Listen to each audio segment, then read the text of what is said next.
7. Ebb and flow in the 1917 revolution.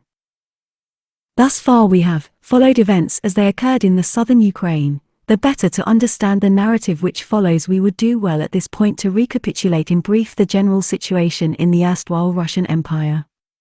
The days of rioting in February 1917, known under the name of the February Revolution, put paid to the Romanov dynasty, which was incapable of resolving the problems posed the modernization of the country and its assumption of its place among the most advanced nations. The World War of 1914 cruelly exposed this impotence. Commanded by generals whose sole concern was for their own personal advancement, often proportionate with the number of their troops killed, poorly armed and haphazardly equipped, the Russian army had suffered colossal losses, with upwards of 9 million dead and wounded, including the Poles, and had no precise notion of why it was fighting. Officially, the goals were the capture of Constantinople and the independence of a reunified Poland. In fact, the backstairs intrigues of French and British imperialism against the German could hardly but leave the Russian peasant masses cold, as they profoundly yearned for peace. To that basic aspiration were added the claims of the empire's numerous nationalities and, above all, the pressure for the agrarian reform urgently desired by the peasantry, which accounted for almost 85% of the total population. The provisional revolutionary government that succeeded the Tsar felt itself obliged to honor the alliance agreement with the Western Allies and continued the war, which was increasingly unpopular in the land. As for the urgent nationalist and land questions, it put these off until after the election of a constituent assembly, the old dream of Russian democracy, which, equipped with full powers, would resolve all these thorny issues for the best. This political foot-dragging and legislative formalism sparked off an initial left-wing revolt by the Kronstadt sailors, limply supported by the Bolsheviks in July 1917, and then there was an attempted military putsch from the right in August 1917, by General Kornilov, the army's supreme commander, seeking to restore discipline and prosecute the war to victory. Both threats were contained without much problem, and they merely bolstered the power of Kerensky, an incorrigible chatterbox and cardboard Robespierre. Kerensky continued to play for time and lost all credibility to the advantage of Lenin, whose influence was ceaselessly growing in that he was promising the masses so much and then some. Identical causes produce identical effects, and Kerensky's house of cards was collapsed in turn by an uprising of several thousand workers and Baltic sailors.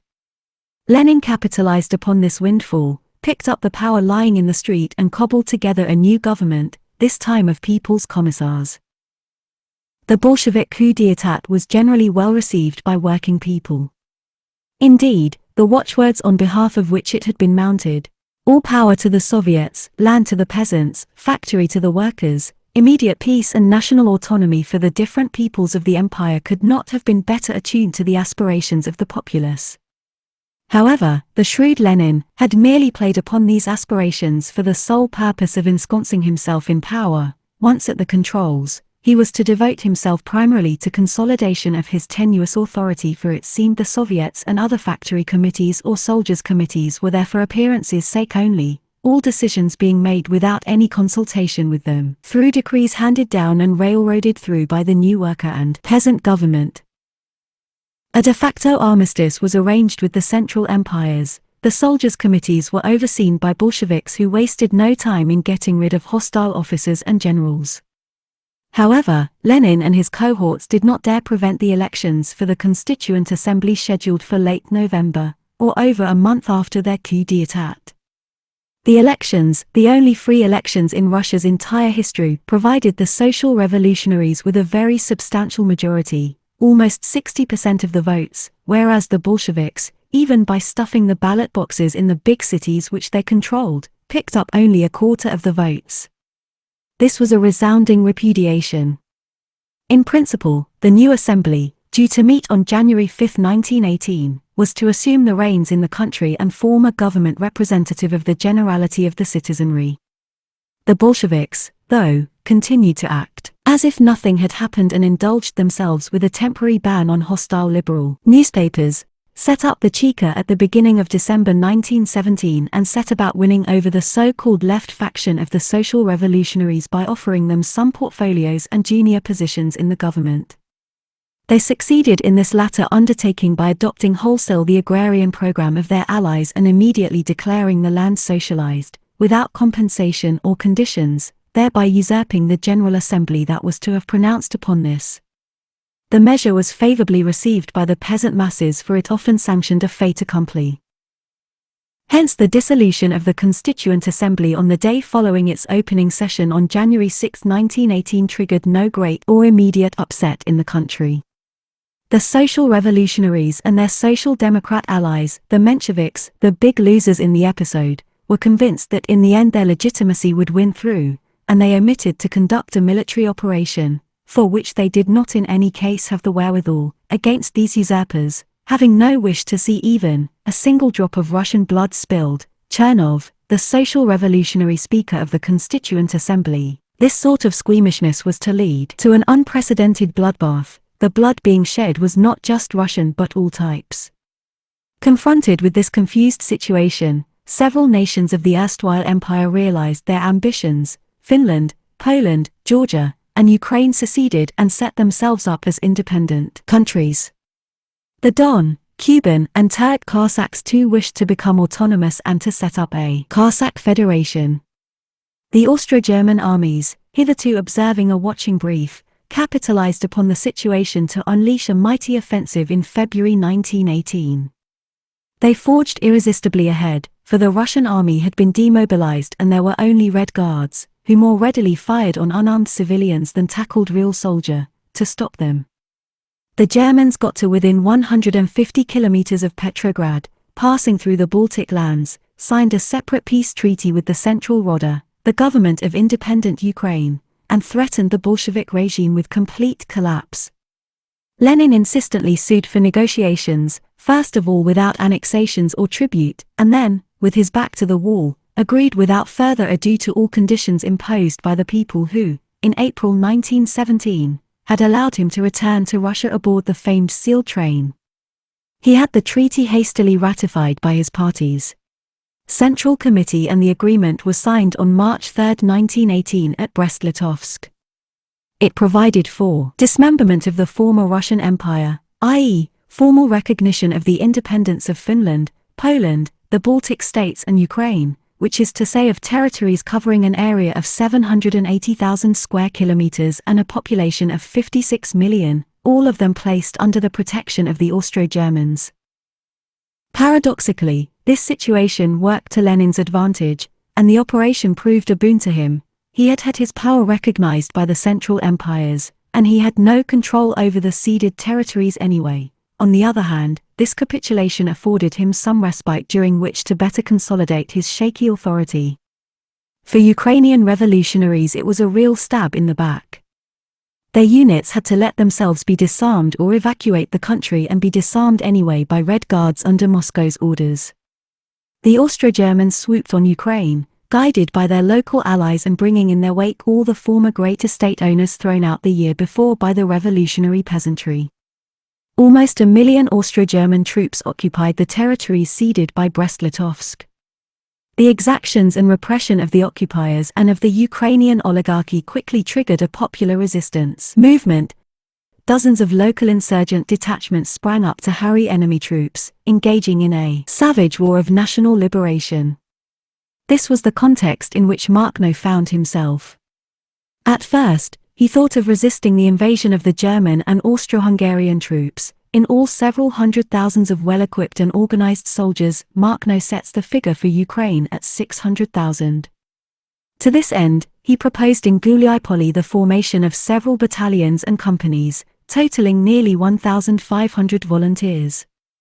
With this detachment he meant to join up with Red Guards and partisan groups that looked likely to stand up to the invaders.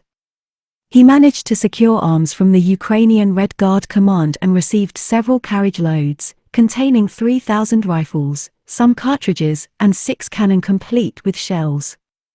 The city of Alexandrovsk asked the volunteers of Guliapoli to come to its aid. A battalion of peasants plus the cavalry detachment made up of the members of Guliapoli's libertarian communist group made for Alexandrovsk. As for Makhno, he was drafted onto the staff of Yegorov, the commander of the front. While trying vainly to get there, the rout having worsened, Makhno found himself stuck in a railroad marshalling yard. It was there that he got the stunning news that Guliai had been occupied by German troops. In fact, a handful of Ukrainian nationalists from the town, capitalizing upon Makhno's absence and that of the region's most dependable units, had managed to bribe the company formed by the town's Jewish community and abetted by them had arrested the available members of the Soviet, the Revolutionary Committee and the anarchist group on April the 15th and 16th. Their treachery complete, these conspirators had then called in the Germans. Among these Ukrainian nationalists were some landowners keen to recover estates confiscated for the use of the farming communes, which is scarcely surprising, but there was also Vasily Shurovsky, the artillery chief, who had been led astray. The worst thing was the part which the town's armed Jewish company had played. Its leader, Taranovsky, who later on was also to be the last chief of staff of the Makhnovist movement, had refused to get involved in the plot. His adjutant, Lymonsky, had jumped at the chance to replace him, and with the backing of the company membership, shopkeepers afraid of libertarian collectivism, their children and other young folk misled by the demagogic speechifying of the Ukrainian nationalists, had carried out arrests of local revolutionaries, as well as tricking into disarming the anarchist detachment just back from the front. To make matters worse, Leon Schneider, the delegate called to order by those who had mandated him, had played an extremely active role, sacking the premises of the Libertarian Communist Group and going so far as to trample upon portraits of Bakunin, Kropotkin, and Alexander Semenuta. Makhno was flabbergasted by the news. He was devastated that such a tiny number of conspirators, a few dozen, should have been able to undo so rapidly the achievements built up at the cost of so much effort over a year. He was immediately worried about the dangers of antisemitism that might be evoked in the peasants by the conduct of the Jewish company under arms. He wanted to get home but was talked out of it, for the Austro-Germans were already in control of the commune, and he would have been shot out of hand. He then thought up a title for an appeal that he set about drafting: "The traitor's soil and tyrant's conscience are as black as a winter's night." Yet the enemy troops' advance was lightning fast, and, in order to avoid encirclement, the partisan groups to which he was attached fell back to Taganrog, a port and railroad junction on the Sea of Azov. Towards the end of April, a conference drew together all the anarchists from Guliai and its environs who had managed to reach Taganrog. The situation was reviewed, and it was decided that some of them should make a tour of revolutionary Russia in order to gauge the difficulties that she faced. Others were to remain behind to work on clandestine organization of revolutionaries. A rendezvous was set for late June, early July, a time that it was reckoned would be favorable for a return to Guliai and the initiation of a general uprising against the occupiers and their allies.